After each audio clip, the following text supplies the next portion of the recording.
Jose Chille DeCastro was upbeat and a bit threatening in his first live stream on Wednesday after filing his federal defamation lawsuit against Kate Peter, Josh Abrams, and Dale Lackluster Hiller. DeCastro was excited and used over-exaggerated fist pumps to show his appreciation to fans during the broadcast, as his fans showered him with super chat messages and gifted memberships.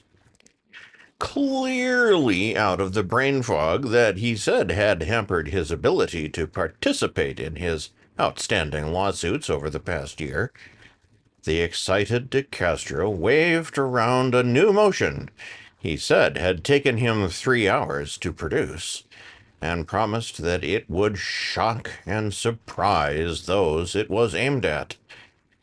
He further backed his stance as he claimed that he was proud of his new suit against Peter, Abrams, and Hiller, and that he met with a super lawyer in California who gave the lawsuit his seal of approval. DeCastro received compliments from YouTube personality Patrick J. Darcy on Wednesday, a bona fide lawyer, for tightening up his phrasing in the lawsuit, but also received harsh criticism from Darcy for missing key elements of the suit, jumps in logic, and formatting issues. The key flaw, pointed out by Darcy and other critics, comes in the fact that DeCastro alleges that the events happened in a live stream that aired on or about June 1st, 2022. The lawsuit was filed June 3rd, 2025, which is outside of the statute of limitations, if the events actually occurred on June 1st. While DeCastro may argue that he actually filed earlier and the paperwork took forever to show up in the system, the fact remains that if the defendants can prove that the statute of limitations has passed before the filing of the lawsuit is more than likely dead in the water. With the huge flaw exposed to the world, DeCastro avoided mentioning said flaw as he hyped his lawsuit. He warned that he had devastating material in video form that would expose Peter, Hiller, and Abrams' dirty laundry if they refused to immediately settle the case. DeCastro let his audience know that he was withholding the devastating material, as he needed to follow the court's procedure to give the people a chance to settle before exposing them with his new video release.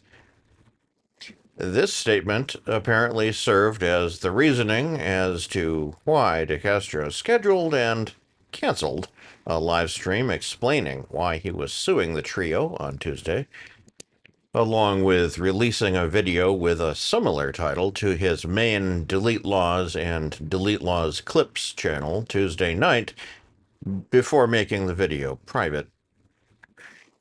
The YouTuber assured his fans that he would punish anyone who harmed him with lawsuits in the future. He also touted his fact that he won an unspecified lawsuit last year and had a ticket overturned in another legal action last year, indicating that his legal battles resulted in actual wins after years of losses. DeCastro again chose to ignore his ongoing legal battle with Michael Blue Bacon Peratini, with whom DeCastro is in settlement talks to end his ongoing California Superior Court lawsuit related to actions Peratini supposedly took as an alleged member of Kate Peters' masshole troll army. Peratini again indicated that he would not accept DeCastro's terms on Wednesday. The Washington State-based YouTuber added in a public comment on our own Really Cool Newswire Discord forum that DeCastro apparently threatened him with inclusion in the new lawsuit should he not accept DeCastro's demands to dismiss the case. Observers also noted that DeCastro has made no mention of his Constitution headquarters board game or the teaching sessions he promised he would be filming instead of anti-police live streams. Pre-sales for the game are no longer featured on DeCastro's main DeleteLawZ.com page.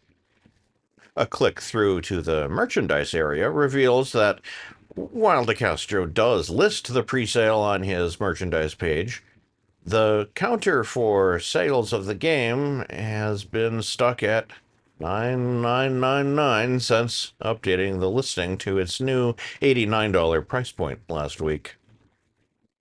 DeCastro has not provided updates on the financing meetings that he claimed he had set up to fund the $150,000 he needed to produce the first printing of the game. This continues the apparent decline in DeCastro's interest in the game, since his focus now seems to be making money off of his multiple federal lawsuits. On Wednesday, DeCastro provided an update to his newly filed federal lawsuit against Justice of the Peace Ann Zimmerman and others related to his conviction and acquittal of obstruction of an officer and interference in a traffic stop last year. He said he had paid $360 to a process server to serve all the defendants in the lawsuit, and all would be served next week. DeCastro then urged his fans to donate to his GoFundMe account, which he managed to pin to the top of his side chat in order to reimburse him for his expenses. DeCastro's promotion of the GoFundMe campaign brought much-needed attention to his crowdsourcing efforts. Wednesday's crowdsourcing results saw no new donations for DeCastro, as our own ongoing expenses campaign took the title for the day with a $360 donation.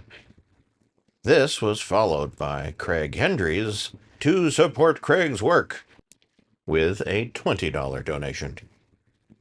After DeCastro's efforts to promote his campaign Wednesday, he won Thursday's tally with donations totaling $40. These were the first donations to his campaign in nearly a week and a direct result of his mention on his livestream.